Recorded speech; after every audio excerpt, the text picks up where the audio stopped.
The Mahabharata of Krishna-Dwaipayana Vyasa. Translated into English prose from the original Sanskrit text by Pratap Chandra Roy C.I.E. This free ebook has been downloaded from holybooks.com. Udyoga Parva.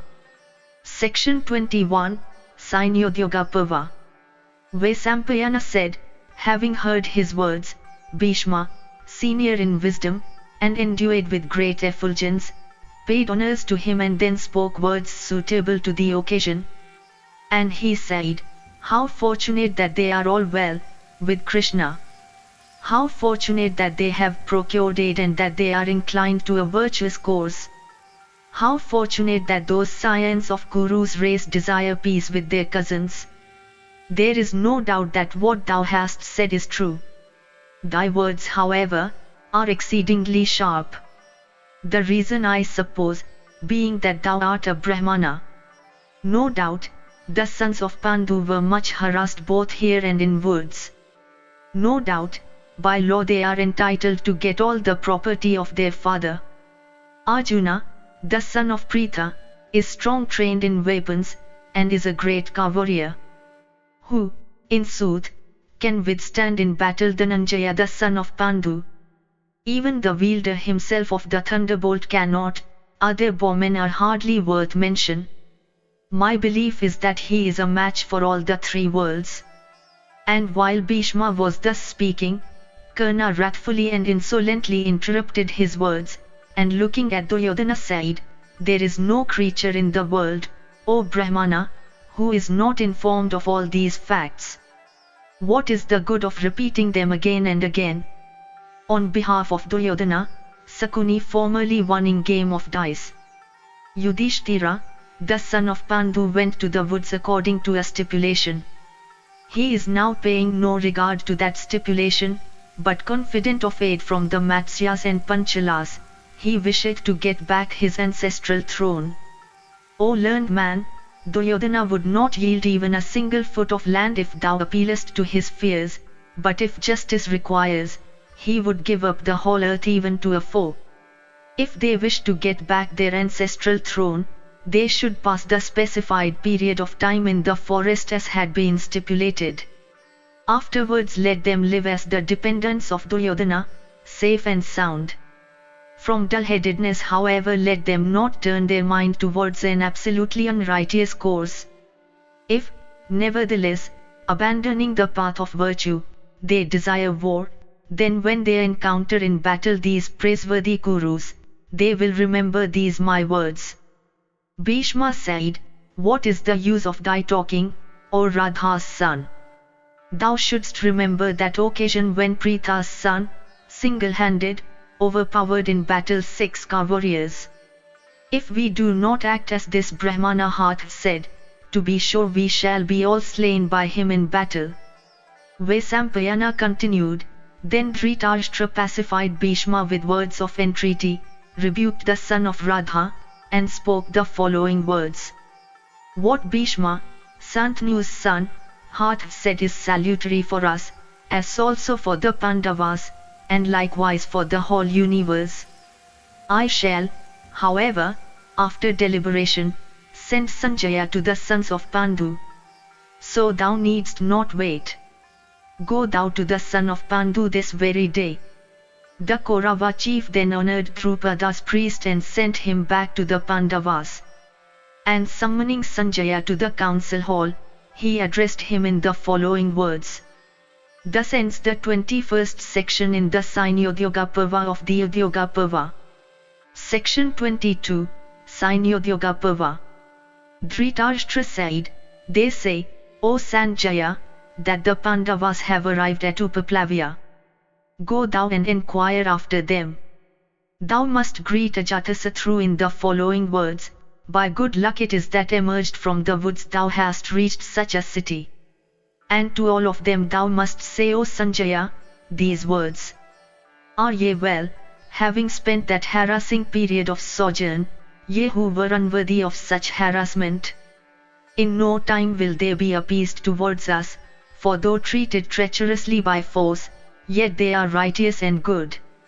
In no case, O Sanjaya, have I ever met with any untruthfulness on the part of the Pandavas.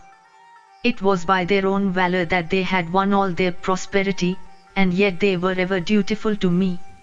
Though I scrutinized their conduct, I could never find fault with them, no, not even a single fault for which we might blame them. They always act mindful of virtue and wealth, they never give way to love of sensual enjoyments, or cold, or hunger, or thirst. They subdue sleep and laziness and rot and joy and heedlessness.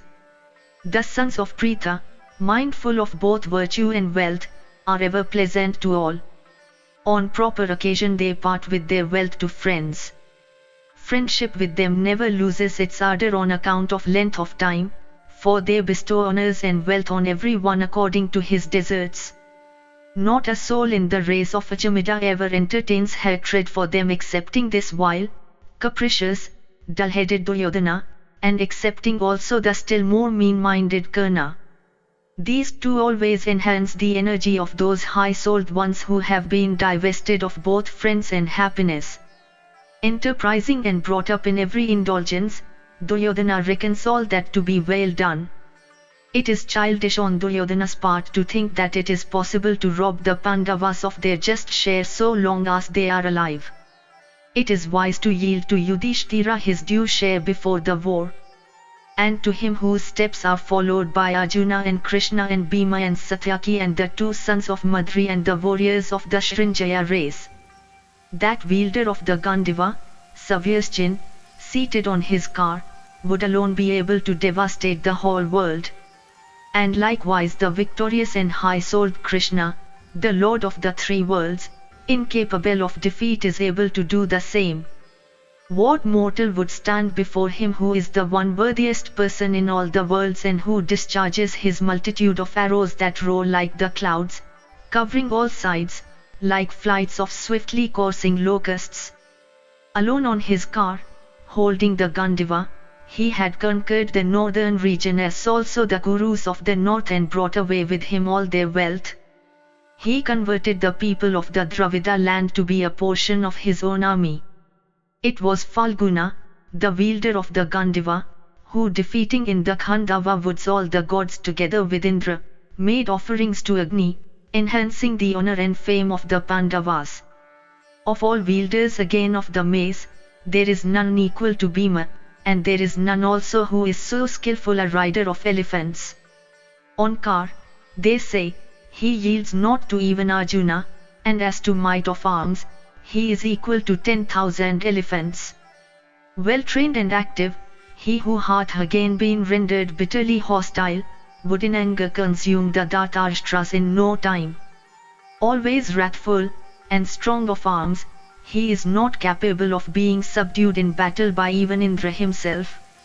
Of great heart, and strong, and endued with great lightness of hand, the two twin brothers, sons of Madri, carefully trained by Arjuna, would leave not a foe alive, like to a pair of hawks preying upon large flocks of birds. This our army, so full to tell thee the truth, will be nowhere when it will encounter them.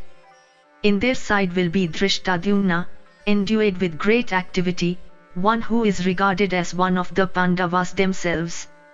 The chief of the Somaka tribe, with his followers, is as I have heard, so devoted to the cause of the Pandavas that he is ready to lay down his very life for them. Who would be able to withstand Yudhishthira who hath the best of the Vrishni tribe, Krishna, for his leader? I have heard that Virata, the chief of the Matsyas, with whom the Pandavas had lived for some time and whose wishes were fulfilled by them, old in years, is devoted, along with his sons to the Pandava cause, and hath become an adherent of Yudhishthira. Deposed from the throne of the Kekaya land, and desirous of being reinstated thereon, the 5 mighty brothers from that land, wielding mighty bows, are now following the sons of Pritha ready to fight. All who are valiant among the lords of the earth have been brought together and are devoted to the Pandava cause. I hear that they are bold, worthy, and respectful, they who have allied themselves to the virtuous King Yudhishthira from feelings of attachment to him. And many warriors dwelling on the hills and inaccessible fastnesses, and many that are high in lineage and old in years, and many militia tribes also wielding weapons of various kinds, have been assembled together and are devoted to the cause of Pandavas. And their heart come Pandya also, who, hardly inferior to Indra on the field of battle, is followed when he fights by numberless warriors of great courage. Remarkably heroic and endued with prowess and energy that have no parallel, he is devoted to the Pandava cause.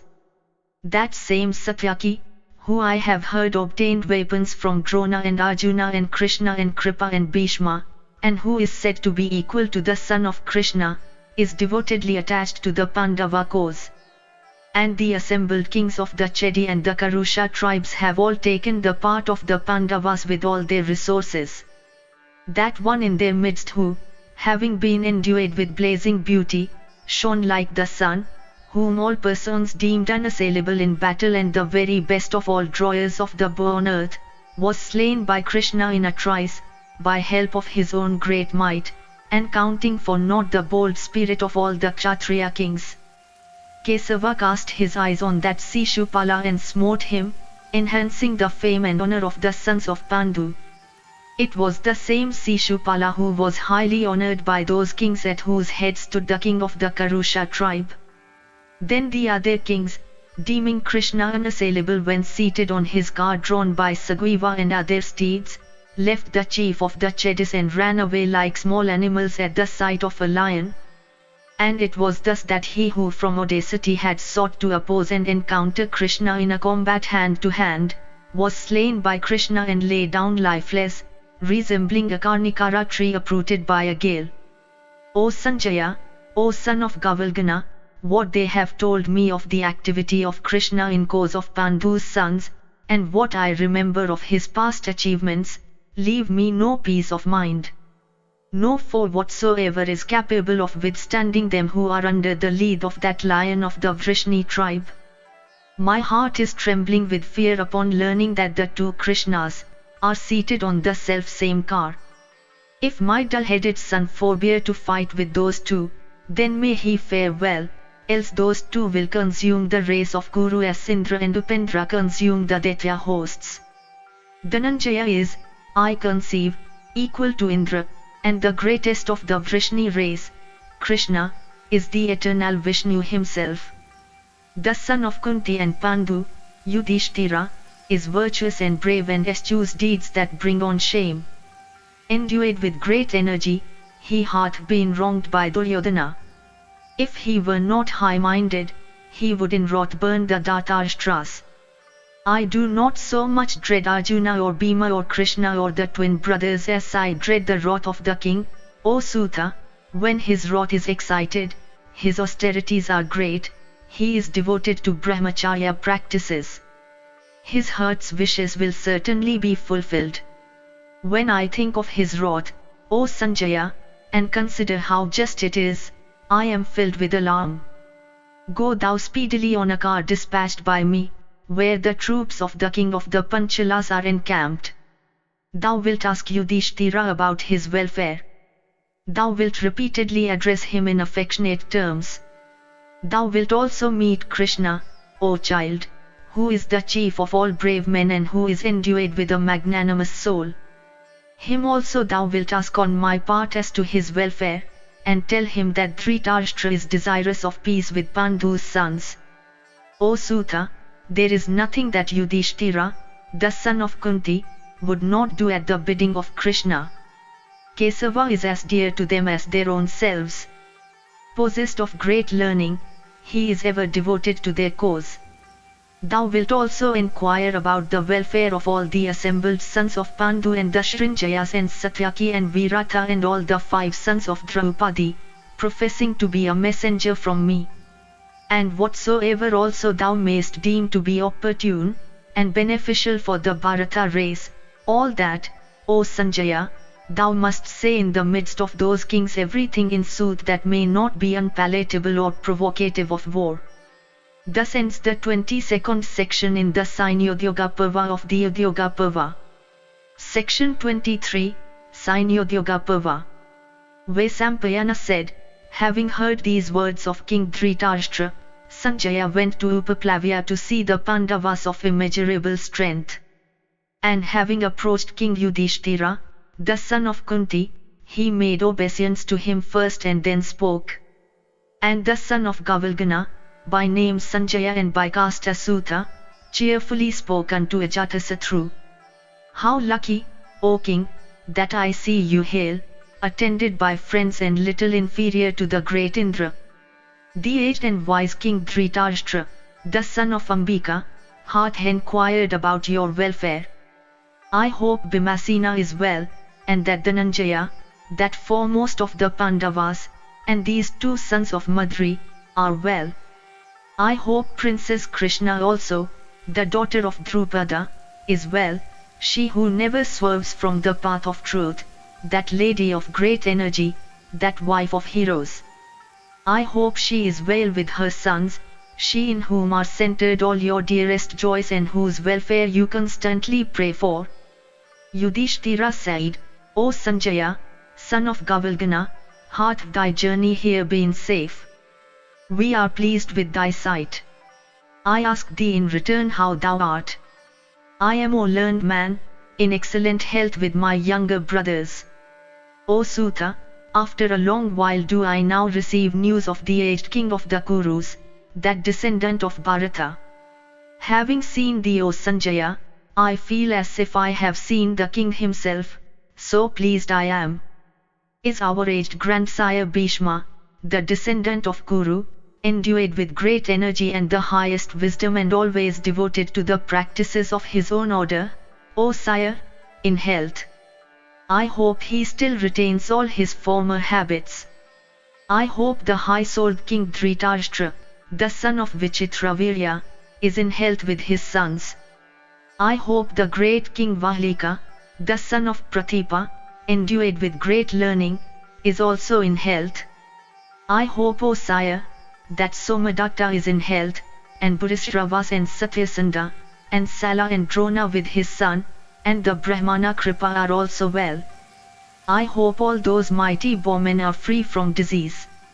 O Sanjaya, all those greatest and best of bowmen, endued with the highest intelligence and versed in letters, and occupying the very top of those who wield weapons, have attached themselves to the Kurus. I hope those bowmen receive their honors due. I hope they are free from disease. How happy are they in whose kingdom dwells the mighty and handsome bowman, the well-behaved son of Drona.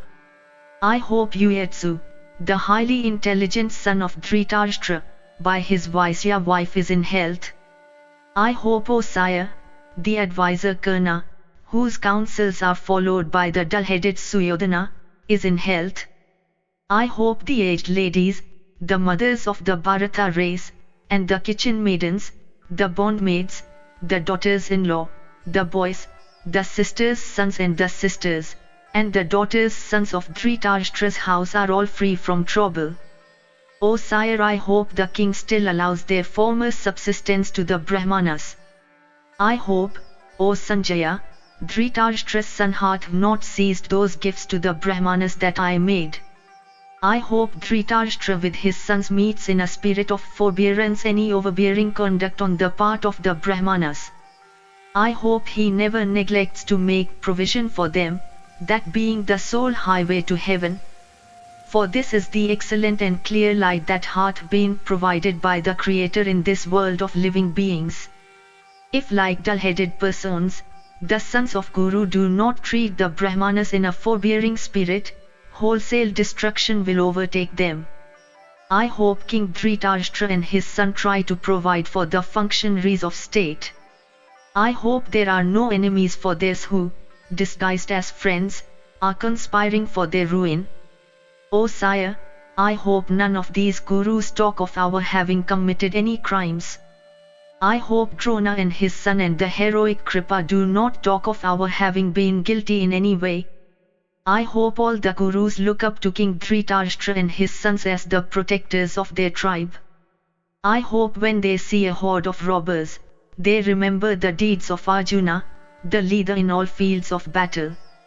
I hope they remember the arrows shot from the Gandiva, which coursed through the air in a straight path, impelled onwards by the stretched bowstring in contact with the fingers of his hand, and making a noise loud as that of the thunder.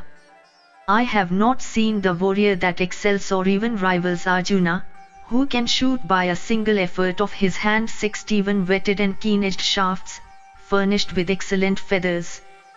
Do they remember Bhima also, who, endued with great activity, caused hostile hosts arrayed in battle to tremble in dread, like an elephant with rent temples agitating a forest of reeds? Do they remember the mighty Sahadeva, the son of Madri, who in Dantakura conquered the Kalingas, shooting arrows by both the left and right hand?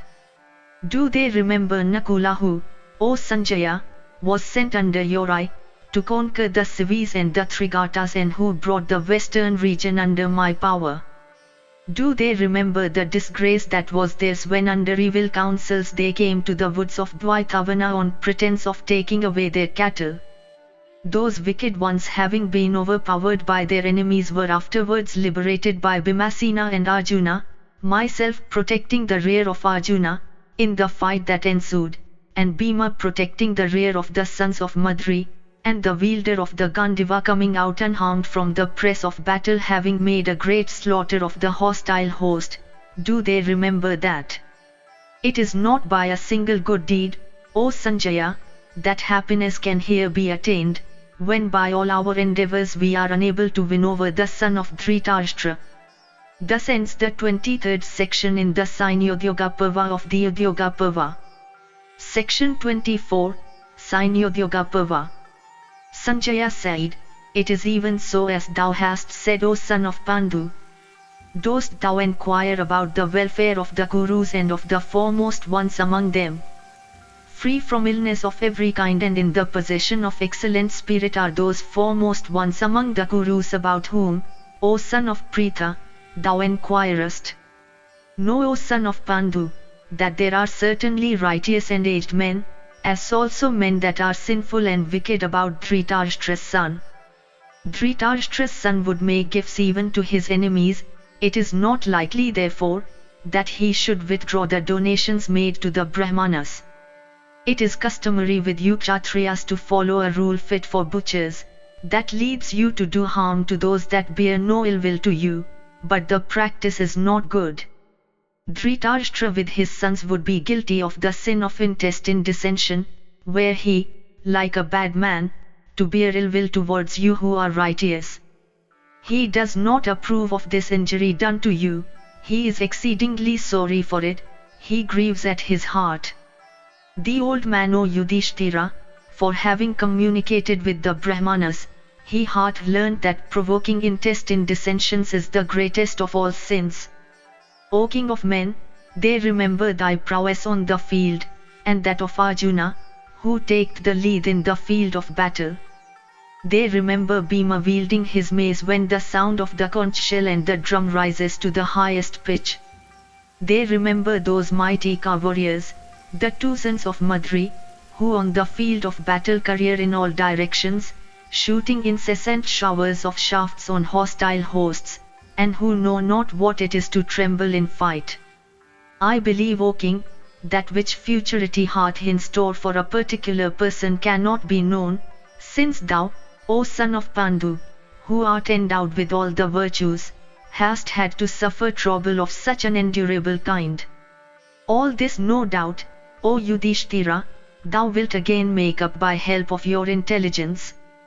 The sons of Pandu, all equal to Indra, would never abandon virtue for the sake of pleasure. Thou, O Yudhishthira, wilt so make up thy intelligence that they all, viz., the sons of Dhritarashtra and Pandu and the Srinjayas, and all the kings who have been assembled here, will attain peace. O Yudhishthira, hear what thy sire Dhritarashtra, having consulted with his ministers and sons, hath spoken to me. Be attentive to the same. Thus ends the 24th section in the C.I.E. Udyoga Parva of the Udyoga Parva. Section 25, C.I.E. Udyoga Parva. Yudhishthira said, Here are met the Pandavas and the Srinjayas, and Krishna, and Yuyudhana and Virata, O son of the Sutta Gavalgana, tell us all that Dhritarashtra hath directed thee to say. Sanjaya said, I greet Yudhishthira, and Vrikodara, and Dhananjaya, and the two sons of Madri, and Vasudeva the descendant of Sura, and Satyaki, and the aged ruler of the Panchalas, and Dhrishtadyumna, the son of Prishata. Let all listen to the words I say from a desire for the welfare of the Kurus.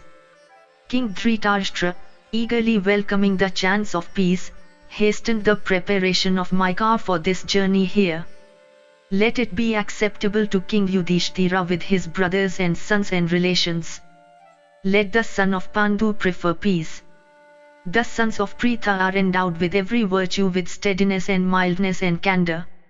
Born in a high family, they are humane, liberal, and loath to do any act which would bring on shame. They know what is proper to be done. A base deed is not befitting you, for you are so high-minded, and have such a terrible following of troops. If you committed a sinful act, it would be a blot on your fair name, as a drop of collyrium on a white cloth. Who would knowingly be ever guilty of an act, which would result in universal slaughter, which would be sinful and lead to hell, an act consisting in the destruction of men, an act the result of which, whether it be victory or defeat, is of the self-same value? Blessed are they that have served their relatives' cause. They are the true sons and friends and relatives of Kuru's race who would lay down life which is liable to be abused by misdeeds, in order to ensure the welfare of the Kurus. If you, ye sons of Pritha, chastise the Kurus, by defeating and slaying all your foes, that subsequent life of yours would be equivalent to death, for what, in sooth, is life after having killed all your kinsfolk? Who, even if he were Indra himself with all the gods on his side, would be able to defeat you who are aided by Kesava and Chekitanas, and Satyaki, and are protected by Dhrishtadyumna's arms? Who again, O king, can defeat in battle the Kurus who are protected by Drona and Bhishma, and Aswathaman, and Salya, and Kripa and Karna with a host of Kshatriya kings? Who, without loss to himself, is able to slay the vast force assembled by Dhritarashtra's son? Therefore it is that I do not see any good either in victory or in defeat. How can the sons of Pritha, like base persons of low lineage, commit an act of unrighteousness? Therefore, I prostrate myself before Krishna and the aged king of the Panchalas. I betake myself to you as my refuge, with joined hands, so that both the Kurus and the Srinjayas may be benefited. It is not likely that either Krishna or Dhananjaya will not act up to these my words. Either of them would lay down his life, if besought to do so. Therefore, I say this for the success of my mission. This is the desire of the king and his counsellor, Bhishma, that there may be confirmed peace between you and the Kurus. Thus ends the 25th section in the C.I.E. Udyoga Parva of the Udyoga Parva. Section 26, C.I.E. Udyoga Parva. Yudhishthira said, What words from me, O Sanjaya, hast thou heard, indicative of war, that thou apprehendest war? O sire, peace is preferable to war. Who, O charioteer, having got the other alternative would wish to fight? It is known to me, O Sanjaya, that if a man can have every wish of his heart without having to do anything, he would hardly like to do anything even though it might be of the least troublesome kind, for less would he engage in war. Why should a man ever go to war? Who is so cursed by the gods that he would select war? The sons of Pritha, no doubt, desire their own happiness, but their conduct is ever marked by righteousness and conducive to the good of the world. They desire only that happiness which results from righteousness. He that fondly followeth the lead of his senses, and is desirous of obtaining happiness and avoiding misery, betaketh himself to action which in its essence is nothing but misery. He that hankers after pleasure causeth his body to suffer, one free from such hankering knoweth not what misery is. As an enkindled fire, if more fuel be put upon it, blazed forth again with augmented force, so desire is never satiated with the acquisition of its object, but gaineth force like unkindled fire when clarified butter is poured upon it. Compare all this abundant fund of enjoyment which King Dhritarashtra hath with what we possess. He that is unfortunate never winneth victories. He that is unfortunate enjoyeth not the voice of music. He that is unfortunate doth not enjoy garlands and scents, nor can one that is unfortunate enjoy cool and fragrant unguents, and finally he that is unfortunate weareth not fine clothes. If this were not so, we would never have been driven from the Kurus. Although however, all this is true, yet none cherished torments of the heart. The king being himself in trouble seeketh protection in the might of others. This is not wise. Let him however receive from others the same behavior that he displays towards them. The man who casteth a burning fire at midday in the season of spring in a forest of dense underwood, hath certainly, when that fire blazed forth by aid of the wind, to grieve for his lot if he wisheth to escape. O Sanjaya, why doth King Dhritarashtra now bewail, although he hath all this prosperity? It is because he had followed at first the counsels of his wicked son of vicious soul, addicted to crooked ways and confirmed in folly. Duryodhana disregarded the words of Vidura, the best of his well-wishers, as if the latter were hostile to him. King Dhritarashtra, desirous solely of satisfying his sons, would knowingly enter upon an unrighteous course. Indeed, on account of his fondness for his son, he would not pay heed to Vidura who, out of all the Kurus, is the wisest and best of all his well-wishers, possessing vast learning, clever in speech, and righteous in act. King Dhritarashtra is desirous of satisfying his son who, while himself seeking honors from others, is envious and wrathful, who transgresses the rules for the acquisition of virtue and wealth, whose tongue is foul, who always follows the dictates of his wrath, whose soul is absorbed in sensual pleasures, and who, full of unfriendly feelings to many, obeys no law, and whose life is evil, heart implacable, and understanding vicious. For such a son as this, King Dhritarashtra knowingly abandoned virtue and pleasure. Even then, O Sanjaya, when I was engaged in that game of dice, I thought that the destruction of the Kurus was at hand, for when speaking those wise and excellent words Vidura obtained no praise from Dhritarashtra. Then, O charioteer, did trouble overtake the Kurus when they disregarded the words of Vidura. So long as they had placed themselves under the lead of his wisdom, their kingdom was in a flourishing state. Hear from me, O charioteer, who are the counsellors now of the covetous Duryodhana. They are Dusasana, and Shakuni the son of Suvala, and Karna the Suta's son. O son of Gavalgana, look at this folly of his. So I do not see, though I think about it, how there can be prosperity for the Kurus and the Srinjayas when Dhritarashtra hath taken the throne from others, and the foreseeing Vidura hath been banished elsewhere. Dhritarashtra with his sons is now looking for an extensive and undisputed sovereignty over the whole world. Absolute peace is therefore unattainable. He regardeth what he hath already got to be his own.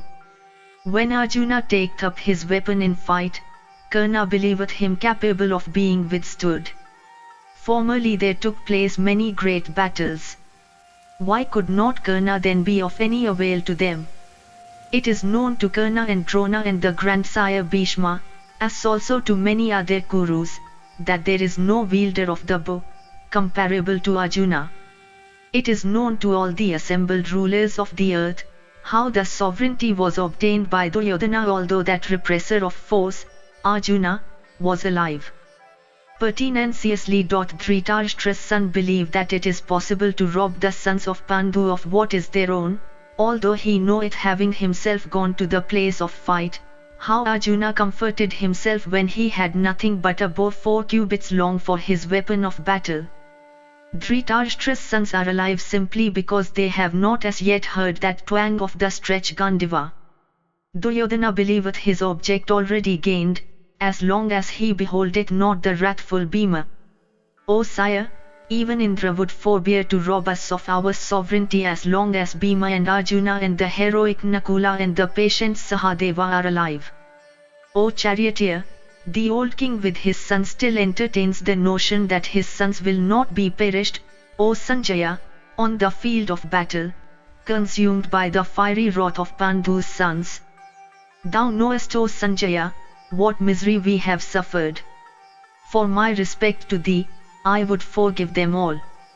Thou knowest what transpired between ourselves and those sons of Kuru.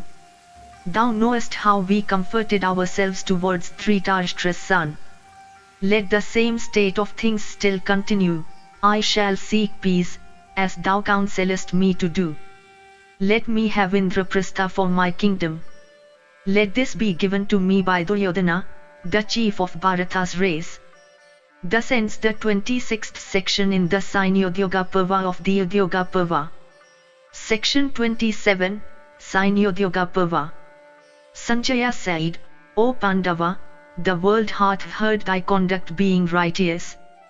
I see it also to be so, O son of Pritha. Life is transient, that may end in great infamy. Considering this, thou shouldst not perish. O Ajatasatru, if without war, the Kurus will not yield thy share, I think it is far better for thee to live upon alms in the kingdom of the Andakas and the Vrishnis than obtain sovereignty by war. Since this mortal existence is for only a short period, and greatly liable to blame, subject to constant suffering, and unstable, and since it is never comparable to a good name, therefore, O Pandava, never perpetrate a sin. It is the desires, O ruler of men, which adhere to mortal men and are an obstruction to a virtuous life. Therefore, a wise man should beforehand kill them all and thereby gain a stainless fame in the world, O son of Pritha. The thirst after wealth is but like fetter in this world, the virtue of those that seek it is sure to suffer. He is wise who seeketh virtue alone, desires being increased, a man must suffer in his temporal concerns, O sire. Placing virtue before all other concerns of life, a man shineth like the sun when its splendor is great. A man devoid of virtue, and of vicious soul, is overtaken by ruin although he may obtain the whole of this earth. Thou hast studied the Veds, lived the life of a saintly Brahman, hast performed sacrificial rites, made charities to Brahmanas. Even remembering the highest position attainable by beings, thou hast also devoted thy soul for years and years to the pursuit of pleasure. He who, devoting himself excessively to the pleasures and joys of life, never employeth himself in the practice of religious meditation, must be exceedingly miserable. His joys forsake him after his wealth is gone and his strong instincts goad him on towards his wonted pursuit of pleasure. Similarly, he who never having lived a continent life, forsaketh the path of virtue and committeth sin, hath no faith in existence of a world to come. Dull as he is, after death he hath torment for his lot. In the world to come, whether one's deeds be good or evil, these deeds are in no case annihilated. Deeds, good and evil, precede the agent in his journey to the world to come, the agent is sure to follow in their path. Your work in this life is celebrated by all as comparable to that food, savory and dainty, which is proper to be offered with reverence to the Brahmanas, the food which is offered in religious ceremonies with large donations to the officiating priests. All acts are done so long as this body lasts, O son of Pritha. After death there is nothing to be done. And thou hast done mighty deeds that will do good to thee in the world to come, and they are admired by righteous men. There, in the next world, one is free from death and decrepitude and fear, and from hunger and thirst, and from all that is disagreeable to the mind. There is nothing to be done in that place, unless it be to delight one's senses. Of this kind, O ruler of men, is the result of our deeds. Therefore, do not from desire act any longer in this world. Do not, O Pandu's son, betake to action in this world and thereby thus take leave of truth and sobriety and candor and humanity. Thou mayst perform the Rajasuya and the Aswamedha sacrifices, but do not even come near an action which in itself is sin. If after such a length of time, ye sons of Pritha, you now give way to hate, and commit the sinful deed in vain, for virtue's sake, did ye dwell for years and years in the woods in such misery.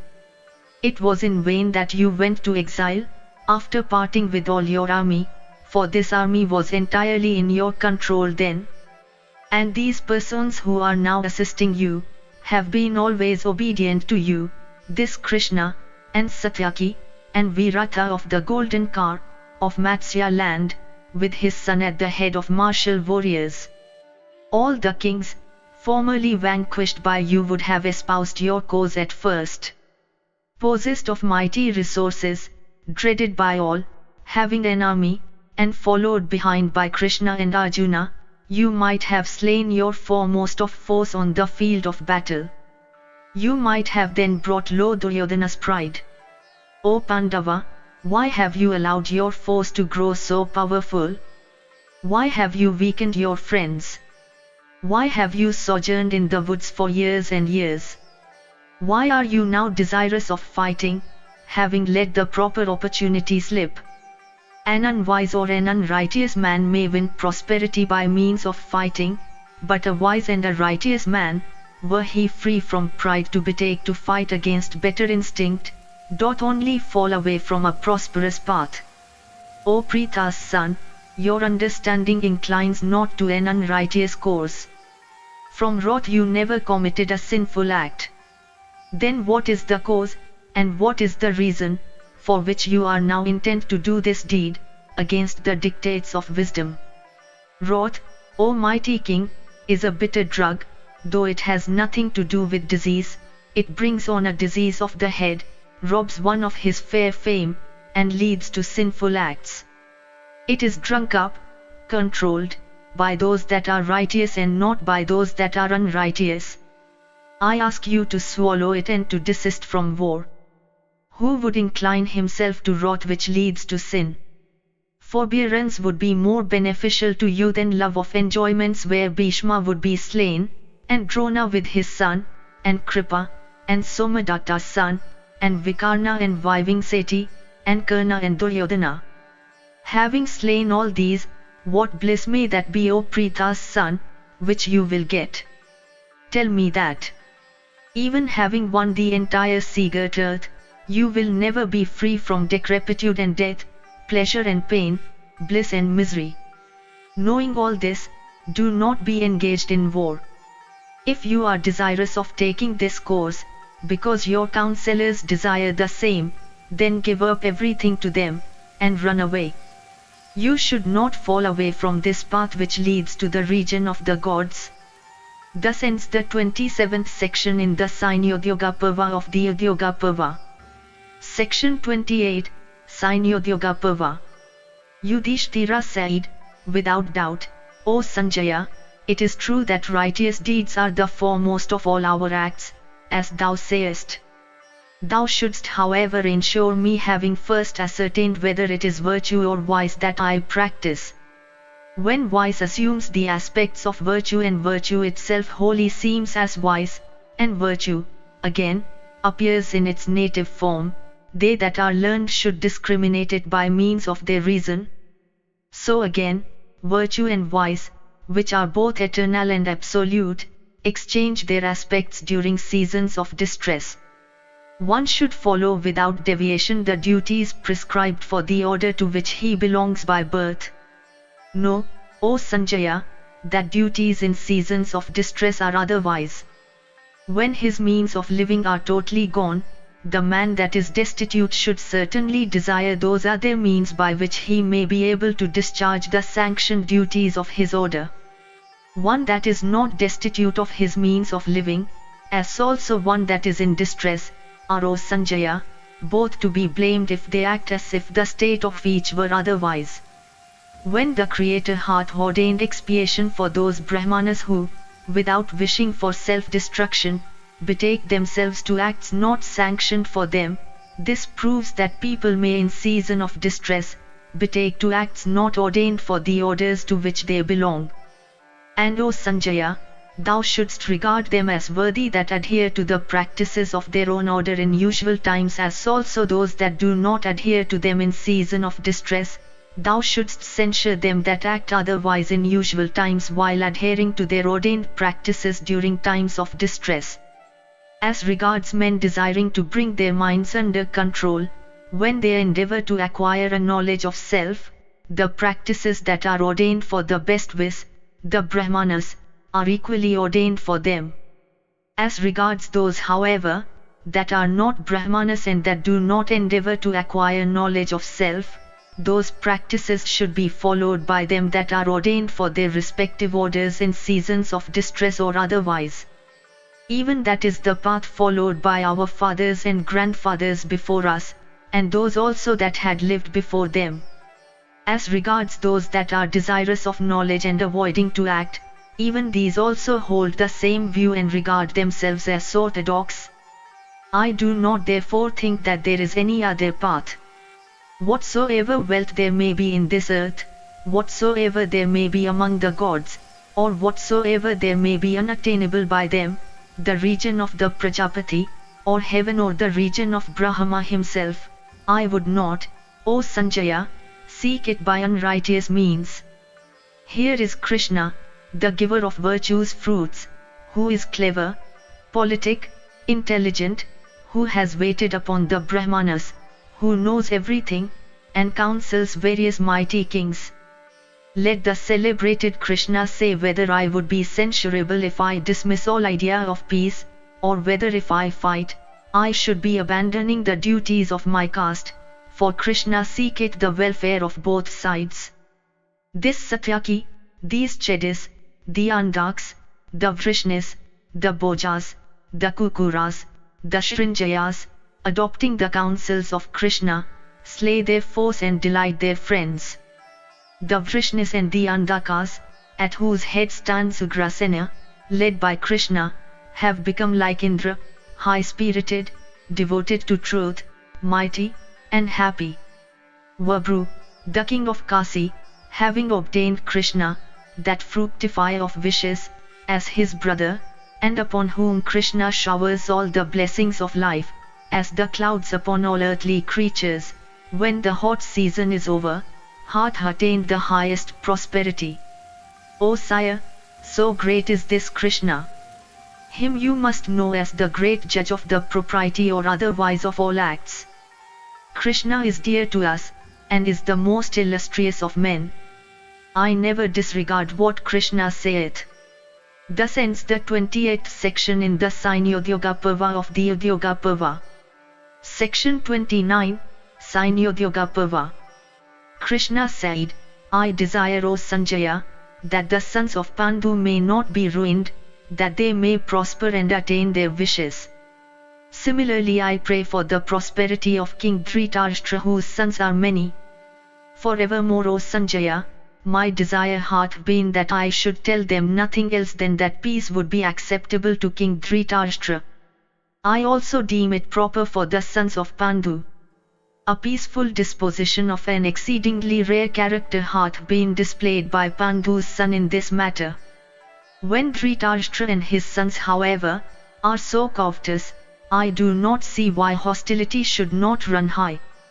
Thou canst not pretend, O Sanjaya, to be more versed than I am or Yudhishthira is, in the niceties of right and wrong. Then why dost thou speak words of reproach with reference to the conduct of Yudhishthira, who is enterprising, mindful of his own duty, and thoughtful from the very beginning, of the welfare of his family, agreeably to the injunctions of treatises of morality? With regard to the topic as hand, the Brahmanas have held opinions of various kinds. Some say that success in the world to come depends upon work. Some declare that action should be shunned and that salvation is attainable by knowledge. The Brahmanas say that though one may have a knowledge of eatable things, Yet his hunger will not be appeased unless he actually eats. Those branches of knowledge that help the doing of work, bear fruit, but not other kinds, for the fruit of work is of ocular demonstration. A thirsty person drinks water, and by that act his thirst is allayed. This result proceeds no doubt, from work. Therein lies the efficacy of work. If anyone thinks that something else is better than work, I deem his work and his words are meaningless. In the other world, it is by virtue of work that the gods flourish. It is by work that the wind blows. It is by virtue of work that the sleepless Surya rises every day and becomes the cause of day and night, and Soma passes through the months and the fortnights and the combinations of constellations. Fire is kindled of itself and burns by virtue of work, doing good to mankind. The sleepless goddess Earth sustains by force this very great burden. The sleepless rivers, giving satisfaction to all organized beings, carry their waters with speed. The sleepless Indra, possessed of a mighty force, pours down rain, resounding the heaven and the cardinal points. Desirous of being the greatest of the gods, he led a life of austerities such as the holy Brahmana leads. Indra gave up pleasure, and all things agreeable to the heart. He sedulously cherished virtue and truth and self-control, and forbearance, and impartiality, and humanity. It was by work that he attained a position the highest of all. Following the above course of life, Indra attained the high sovereignty over the gods. Vrihaspati, intently and with self-controlled in a proper manner that life of austerities which a Brahmana leads. He gave up pleasure and controlled his senses and thereby attained the position of the preceptor of the celestials. Similarly the constellations in the other world, by virtue of work, and the Rudrat, the Adityas, the Vasus, King Yama, and Kuvara, and the Gandharvas, the Yakshas and the celestial nymphs, all attained their present position by work. In the other world, the saints shine, following a life of study, austerity and work combined. Knowing, O Sanjaya, that this is the rule followed by the best of Brahmanas and Kshatriyas, and Vaisyas, and thou being one of the wisest men, why art thou making this endeavor on behalf of those sons of Kurus? Thou must know that Yudhishthira is constantly engaged in the study of the Vedas. He is inclined to the horse sacrifice and the Rajasuya. Again, he rides horses and elephants, is arrayed in armor, mounts a car, and takes up the bow and all kinds of weapons. Now, if the sons of Pritha can see a course of action not involving the slaughter of the sons of Kuru, they would adopt it. Their virtue would then be saved, and an act of religious merit also would be achieved by them, even if they would have then to force Bhima to follow a conduct marked by humanity. On the other hand, if in doing what their forefathers did, they should meet with death under inevitable destiny, then in trying their utmost to discharge their duty, such death would even be worthy of praise. Supposing thou approvest of peace alone, I should like to hear what thou mayst have to say to this question, which way doth the injunction of religious law lie, viz., whether it is proper for the king to fight or not. Thou must, O Sanjaya, take into thy consideration the division of the four castes, and the scheme of respective duties allotted to each. Thou must hear that course of action the Pandavas are going to adopt. Then mayst thou praise or censure just as it may please thee. A Brahmana should study, offer sacrifices, make charities, and sojourn to the best of all holy places on the earth. He should teach, minister as a priest in sacrifices offered by others worthy of such help, and accept gifts from persons who are known. Similarly, a Kshatriya should protect the people in accordance with the injunctions of the law, diligently practice the virtue of charity, offer sacrifices, study the whole Ved, take a wife, and lead a virtuous householder's life. If he be possessed of a virtuous soul, and if he practice the holy virtues, he may easily attain the region of the Supreme Being. A Vaisya should study and diligently earn and accumulate wealth by means of commerce, agriculture, and the tending of cattle. He should so act as to please the Brahmanas and the Kshatriyas, be virtuous, do good works and be a householder. The following are the duties declared for a Sudra from the olden times. He should serve the Brahmanas and submit to them, should not study, sacrifices are forbidden to him, he should be diligent and be constantly enterprising in doing all that is for his good. The king protects all these with proper care, and sets all the castes to perform their respective duties. He should not be given to sensual enjoyments. He should be impartial, and treat all his subjects on an equal footing. The king should never obey the dictates of such desires as are opposed to righteousness. If there be anybody who is more praiseworthy than he, who is well known and gifted with all the virtues, the king should instruct his subjects to see him. A bad king, however, would not understand this. Growing strong, and inhuman and becoming a mark for destiny's wrath, he would cast covetous eye on the riches of others. Then comes war, for which purpose came into being weapons, and armor, and bows. Indra invented these contrivances, for putting the plunderers to death. He also contrived armors, and weapons, and bows.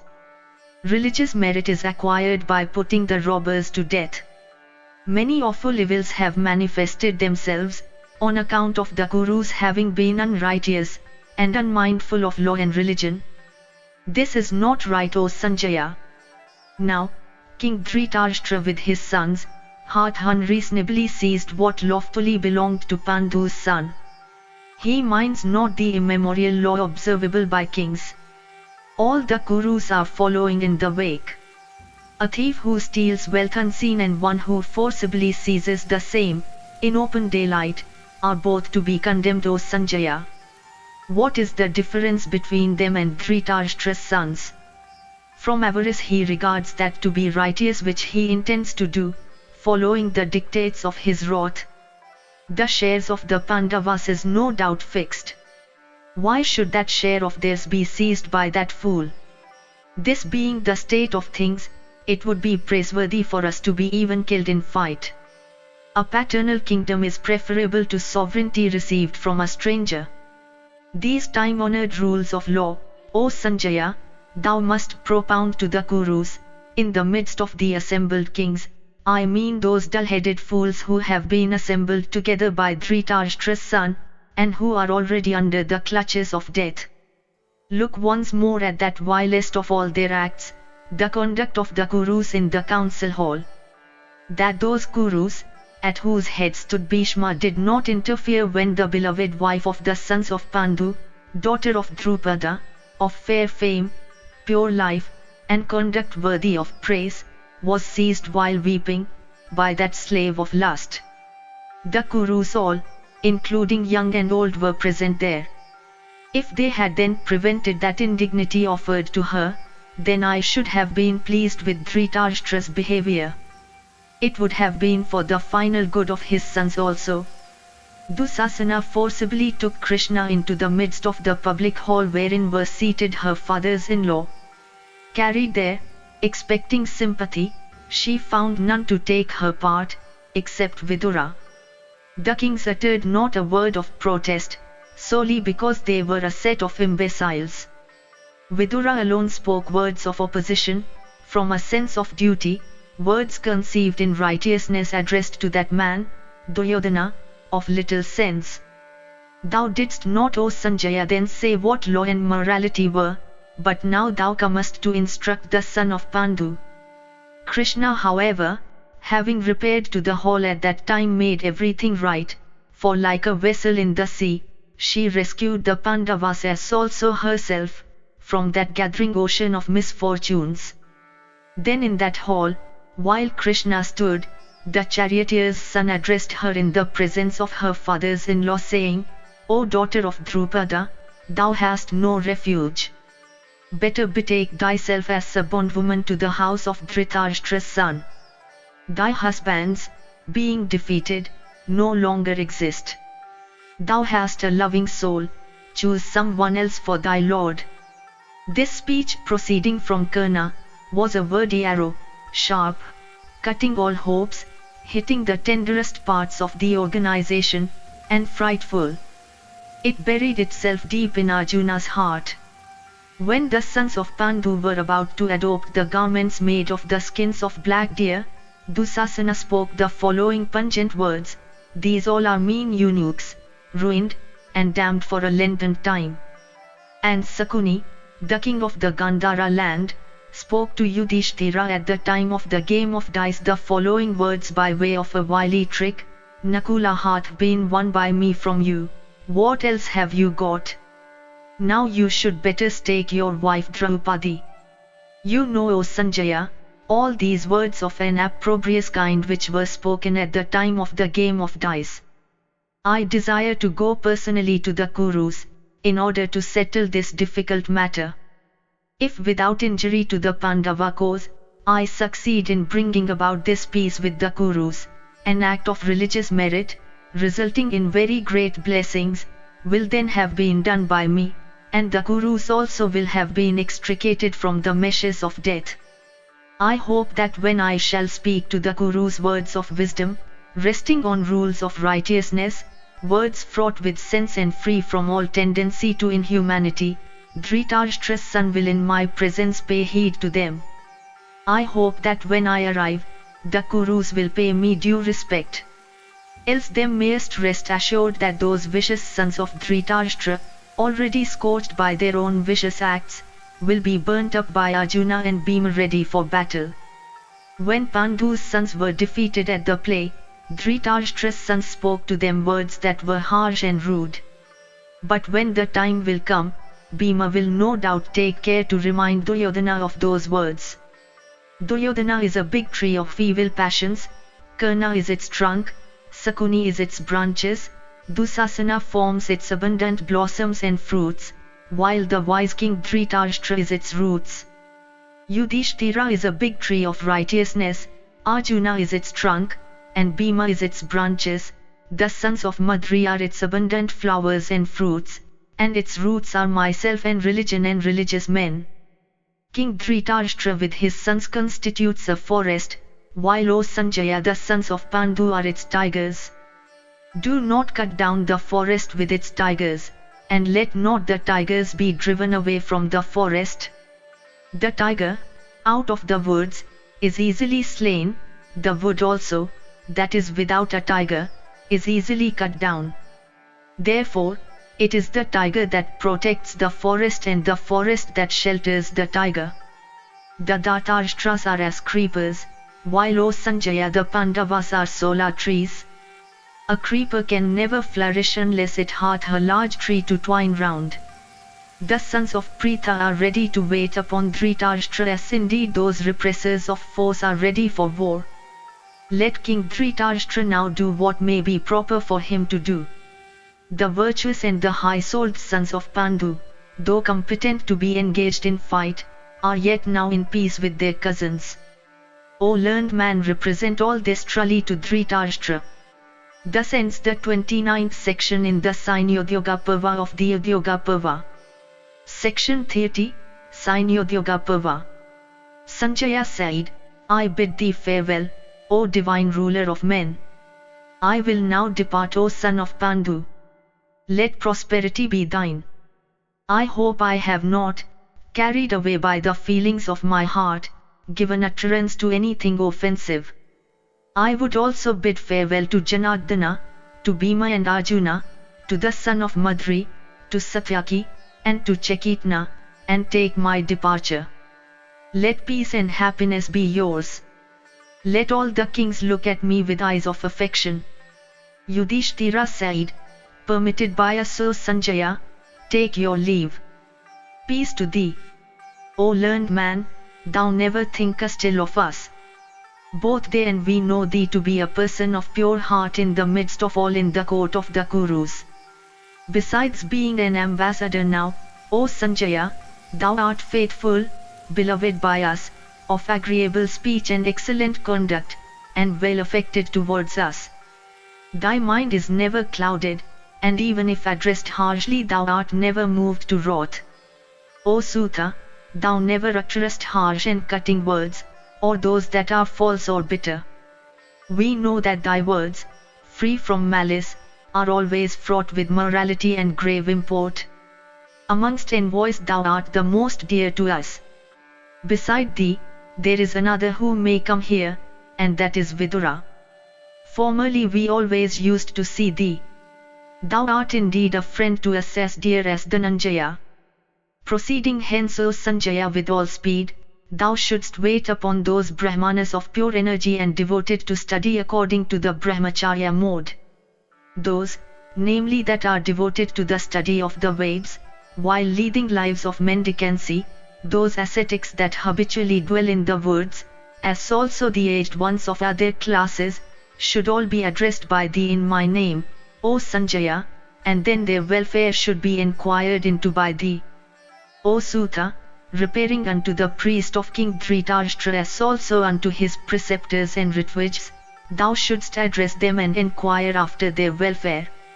Even amongst them that are, though not well born, at least aged, endued with energy, and possessed of good behavior and strength, who remembering speak of us and practice according to their might even the least virtue, should first be informed of my peace, O Sanjaya, and then shouldst thou inquire after their welfare.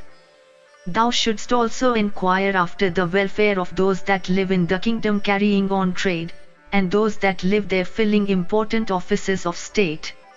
Our beloved preceptor Drona, who is fully versed in morality, who is our counselor, who had practiced the Brahmacharya vow for mastering the Vedas, who once again hath made the science of weapons full and complete, and who is always graciously inclined towards us, should be greeted by thee in our name. Thou shouldst also inquire into the welfare of Aswathaman, endued with great learning, devoted to the study of the Vedas, leading the Brahmacharya mode of life, possessed of great activity, and like unto a youth of the Kandava race, and who besides, hath once again made the science of weapons full and complete. Thou must also, O Sanjaya, repair to the abode of Kripa, the son of Swaradvat, that mighty warrior and foremost of all persons having a knowledge of self, and repeatedly saluting him in my name touch his feet with thy hand. Thou shouldst also, touching his feet, represent me as hail unto that foremost of the Kurus, Bhishma, in whom are combined bravery, and abstention from injury, and asceticism, and wisdom and good behavior, and Vedic learning, and great excellence, and firmness. Saluting unto also the wise, venerable, and blind king, Dhritarashtra, who possessed of great learning and reverential to the old, is the leader of the Kurus. Thou shouldst also, O Sanjaya, inquire, O sire, about the welfare of the eldest of Dhritarashtra's sons, Suyodhana, who is wicked and ignorant and deceitful and vicious, and who now governs the entire world. Thou shouldst also inquire about the welfare of even the wicked Dusasana, that mighty bowman and hero among the Kurus, who is the younger of Duryodhana and who possesses a character like that of his elder brother. Thou shouldst, O Sanjaya, also salute the wise chief of the Valikas, who always cherishes no other wish save that there should be peace among the Bharatas.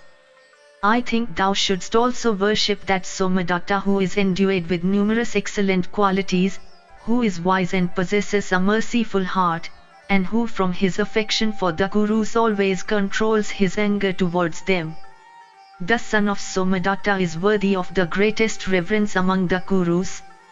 He is my friend and is a brother to us, a mighty bowman and the foremost of warriors. He is worthy in all respects. Thou shouldst, O Sanjaya, inquire after his welfare along with that of his friends and counselors. Others there are of youthful age and of consideration amongst the Kurus, who bear a relationship to us like that of sons, grandsons, and brothers. Unto each of these thou must speak words which thou mayst consider suitable, inquiring, O Sutta, after his welfare. Thou must also inquire about the welfare of those kings that have been assembled by Dhritarashtra's son for fighting with the Pandavas, viz., the Kekayas, the Vasatis, the Salvakas, the Amvashtas, and the leading Trigatas, and of those endued with great bravery that have come from the east, the north, the south, and the west, and of those that have come from hilly countries, in fact, of all amongst them that are not cruel and that lead good lives. Thou shouldst also represent unto all those persons who ride on elephants, and horses and cars, and who fight on foot, that mighty host composed of honorable men, that I am well, and then thou must enquire about their own welfare. Thou must also enquire about the welfare of those that serve the king in the matter of his revenue, or as his doorkeepers, or as the leaders of his troops, or as the accountants of his income and outlay, or as officers constantly occupied in looking after other important concerns. Thou must, O sire, also inquire about the welfare of Dhritarashtra's son by his Vaisya wife, that youth who is one of the best of the Kuru race, who never falls into error, who possesseth vast wisdom, who is endued with every virtue, and who never cherishes a liking for this war. Thou shouldst also ask about the welfare of Chitrasena, who is unrivaled in the tricks of dice, whose tricks are never detected by others, who plays well, who is well versed in the art of handling the dice, and who is unconquerable in play but not in fight. Thou must also, O sire, inquire about the welfare of Sakuni, the king of the Gandharas, that native of the hilly country, who is unrivaled in deceitful games at dice, who enhances the pride of Dhritarashtra's son, and whose understanding naturally leads to falsehood.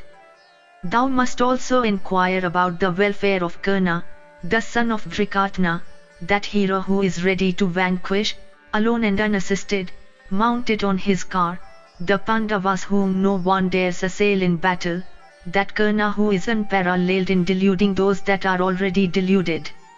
Thou must also inquire about the welfare of Vidura, O sire, who alone is devoted to us, who is our instructor, who reared us, who is our father and mother and friend, whose understanding finds obstruction in naught, whose ken reaches far, and who is our counselor. Thou must also salute all the aged dames and those who are known to be possessed of merit, and those who are like mothers to us, meeting them gathered together in one place. Thou must tell them, O Sanjaya, these words at first: Ye mothers of living sons, I hope your sons comfort themselves towards you in a kindly, considerate, and worthy way. Thou must then tell them that Yudhishthira is doing well with his sons. Those ladies, O Sanjaya, who are in the rank of our wives, thou must ask as to their welfare also, addressing them in these words: I hope you are well protected. I hope your fair fame hath suffered no injury. I hope you are dwelling within your abodes blamelessly and carefully. I hope you are comforting yourselves towards your fathers-in-law in a kindly, praiseworthy and considerate way. You must steadily adopt such a conduct for yourselves as will help you to win your husband's favor. Those young ladies, O Sanjaya, who bear a relationship to us like that of your daughters-in-law, who have been brought from high families, who are possessed of merit and who are mothers of children, thou must meet them all and tell them that Yudhishthira send his kindly greetings to them.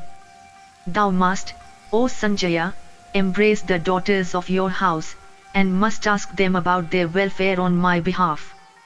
Thou must tell them, may your husbands be kindly and agreeable, may you be agreeable to your husbands, may you have ornaments and clothes and perfumery and cleanliness, may you be happy and have at your command the joys of life, may your looks be pretty and words pleasant. Thou must ask, O sire, the women of the house as to their welfare. Thou must also represent unto the maidservants and manservants there may be of the Kurus, and also the many humpbacked and lame ones among them, that I am doing well, and thou must then ask them about their welfare. Thou must tell them, I hope Dhritarashtra's son still vouchsafes the same kindly treatment to you. I hope he gives you the comforts of life.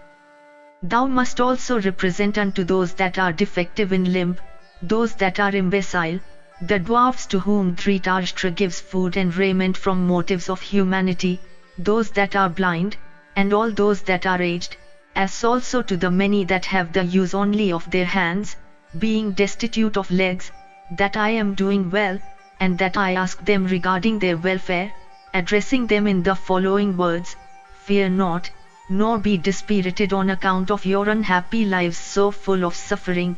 No doubt sins must have been committed by you in your former lives. When I shall check my foes, and delight my friends, I shall satisfy you by gifts of food and clothes. Thou shouldst also, O sire, at our request enquire after the welfare of those that are masterless and weak, and of those that vainly strive to earn a living, and of those that are ignorant, in fact, of all those persons that are in pitiable circumstances. O charioteer, meeting those others that, coming from different quarters, have sought the protection of the Dhartarashtras, and in fact, all who deserve our greetings, thou shouldst also enquire about their welfare and peace. Thou shouldst also enquire about the welfare of those who have come to the Kurus of their own accord, or who have been invited, as also of all the ambassadors arrived from all sides, and then represent unto them that I am well. As regards the warriors that have been obtained by Dhritarashtra's son, there are none equal to them on earth. Virtue, however, is eternal, and virtue is my power for the destruction of my enemies. Thou shouldst, O Sanjaya, also represent unto Suyodhana, the son of Dhritarashtra, the following: that desire of thine which torments thy heart, viz., the desire of ruling the Kurus without a rival, is very unreasonable. It had no justification. As for ourselves, we will never act in such a way as to do anything that may be disagreeable to thee. O foremost of heroes among the Bharatas, either give me back my own Indraprastha or fight with me. Thus ends the 30th section in the C.I.E. Udyoga Parva of the Udyoga Parva.